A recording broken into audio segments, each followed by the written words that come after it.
Some people you encounter will come into your life for a season, and of course there are those who will come along and they will be there like forever.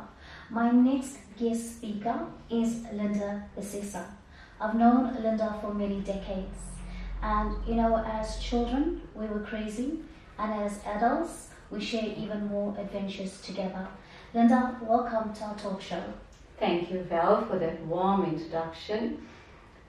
Whenever I look at you, I can't not remember the craziness and the school days and our past. We were so crazy then, and I think every now and then we catch up on that craziness. So thank you for always being that reminder, and it's good to be here on this talk show. Thank you. Yeah, I do remember all those times. I mean, now you have 3 children, with Hannah being your youngest, and then you've got Jamie, your eldest. So Linda, how do you actually cope with that gap between them?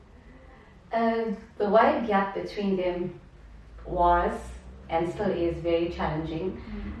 Jamie is 21 now. She just finished her 4 years of university and has her degree. We got to know last month. Joash is 14 years old. He's in grade 9. And then we have Hannah, who's just 5. Life has thrown quite a few knocks at me regarding all of that. But with Hannah, it was like I just was celebrating 40 years of life, and then just after that finding out I'm going to be a mama again. And it was a scary thought. It was, and even though it was like a very abusive relationship at that time, being pregnant wasn't easy. It was classified as high risk from the very beginning. And with her, it was like I took punches on my tummy, abortion pills pushed down my throat, beaten every now and then, left just crying. And it was just like a helpless, you just feel so helpless. And even though I went through all of that, Hannah was born like with 0 complications, perfectly fine, healthy. And all I can say is thank God for that. It was, Hannah means favor or grace. And I think she's true to that name because that's what we live by, God's amazing grace. And that's my thing to everybody out there. It's like I literally live by God's amazing grace. That's awesome. And what are your insights as to why so many women actually do live in mediocre relationships? They've come to accept that it's okay, it's normal. Yes, sadly, that is very true. It's, I think, because I've went through all of that, I speak to a lot of women. Yeah. That's also become a passion on my side. And I think women stay in these relationships is because they feel, or they don't know their worth.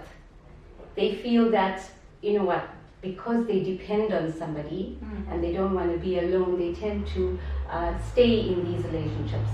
They feel that, they have nowhere else to go to, or no one else to depend on. So that's where it is.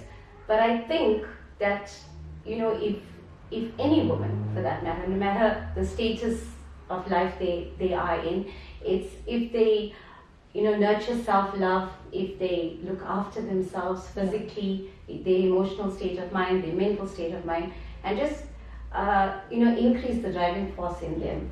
You tend to build yourself up, and then you realize, you worth so much more than what you are in right now. And what happens when you are in that relationship, a dead relationship, it's like you tend to accept the disrespect. You tend to accept the abuse. Whatever abuse, it doesn't have to be physical, it could be emotional, it could be mental. I was told I'm damaged goods. Emotionally, it stays with you for a long time. But you have to rise above it. But you have to rise above it mentally, emotionally. So, just because of being scared, you don't want to be alone. You can have all the material things, but if you just don't want to be alone. And because of that, we stay in these relationships. And my advice on that one is, yes, you have to you know what, look good to feel good, Yeah. and feel good to be good, you know, and then you realize that you are worth much more than what you've been getting from your partners, spouses. No, absolutely. I also think that society has a lot to do with it. They actually put a single mom in a box, and as parents, a single parent, a single mother, we feel that we have to subscribe to these norms in order to fit in. I'm sure that you have endured a lot of stigmata. Oh yes, for sure. It's like even from family sometimes it's like, Yeah. what would people think? Yeah. What would your, you know, your family from around say to you that Yeah. you're in this relationship, you know, to go through a separation or go through, what would people think? Not realizing what you are going through as an individual. It's not what people think. It's not what your family think. It's all about you. And we women tend to not worry about us anymore. We worry about our children, we worry about food on the table, we worry about everything else but ourselves. And it's only when you change that, you know what, you realize that there's much more to it. So the change has to basically come from within us, and we cannot really blame people, right? As opposed to playing victim, because we know that we are in control of this. Regardless of what they think, they will think it. But we can change how we feel and what our outcome is. For sure. That's it. So, Linda, you've actually opened up your own business, and it's quite a successful business. What transpired you to, open up your business? Well, at that time, I'll be lying to say it was a passion. It was like becoming like a necessity. It was like thrown in my face at that time that I needed to do something. Yeah. And sometimes when you busy your mind, Yeah. you kind of tend to forget the troubles you're going through. So because I had Hannah was like a few months old. I was working in the corporate world at that time. I was like, couple people came to me, it's like, you know what, we need a place to keep babies, and I've got my child. And it was like, okay, the thought just went through my mind, and I'm a person, if you think it, you do it. You put your thoughts into action, kind of thing. If it's worth a try, I mean, what's the worst that can happen? So we started this off. I started it off from home and built up from there. I've got the creche built up in the back. We're using the side. It's growing nicely. We've increased from 3 children when I first started to like about 25 to 30 right now, right to aftercare. So it has grown. And that as well, it was just, it just went from one strength to another strength, and yeah, it built up quite nicely.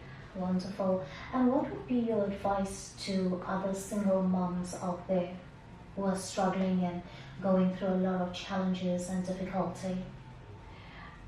I think my advice would be, the first thing is separate yourself. Before you, in order to heal yourself, separate yourself. Separate yourself from your surroundings. Separate yourself, even if it's for 2 days or even if it's for a week. Separate yourself and work on yourself. Think about what you want to do. Think about where you want to go to. Increase your emotional stability and your mental ability. And once you know that, and once you clear your mind and you can go forward. And the only time you can move forward is if you accept your past. Accept your past. Accept that maybe our decisions we've made before is not all that grand. We've made the mistakes already. We've overcome that. And that is the major point. We are overcomers, And only when you overcome that and accept that and leave that behind you, can you turn the page to the next chapter and move forward. And I always say, moving forward, so it's all about just building yourself up, loving yourself, taking care of yourself, feeding yourself with positive things, surrounding yourself with positive people. Leave all the negativity behind you. Remove yourself from negative friends, negative people, and move forward from there. Awesome. Linda, that's really, really empowering. Thank you so much for being here today, and thank you so much for sharing this with us. Thank you, Val. It's a pleasure as always.